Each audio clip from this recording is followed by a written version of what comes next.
fear. I'm telling you, fear is a powerful force that has the hearts of so many people, and some of them don't even realize how fear just motivates so many things in our lives, and it needs to be broken in our lives. You know, just people say, I'm afraid. They're afraid of this and afraid of that. They're afraid of the dark. They're afraid of their shadow. They're afraid of the government. They're afraid of the end times. They're afraid of the devil. They're afraid of their kids.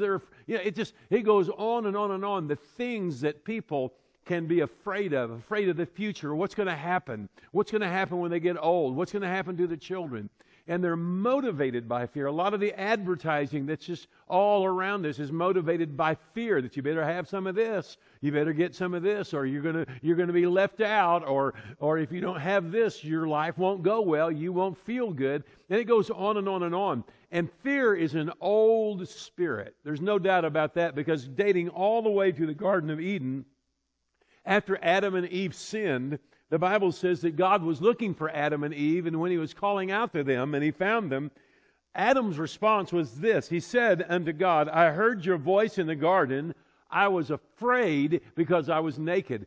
The first thing out of the mouth of Adam was he was afraid. Now, where did that come from? Well, obviously, when he gets away from God and he turns his back on God and he starts going in his own direction, that fear comes. But you have to realize he didn't even know what fear was until the fall. It was a foreign spirit. Fear is a foreign spirit really to all of mankind. It's not what God intended for us, and yet so much of what we live by and live through and live in is by and through a spirit of fear, and it's very, very subtle in a lot of ways. There was a young man named Timothy. He was a great pastor, great man of God. He was young. And Paul talks to him and he says, God has not given you the spirit of fear, but of love and power and of a sound mind. In other words, this spirit of fear was getting a hold of Timothy and was moving him and motivating him to do things that you wouldn't normally do if you didn't have fear. And I want you to know this.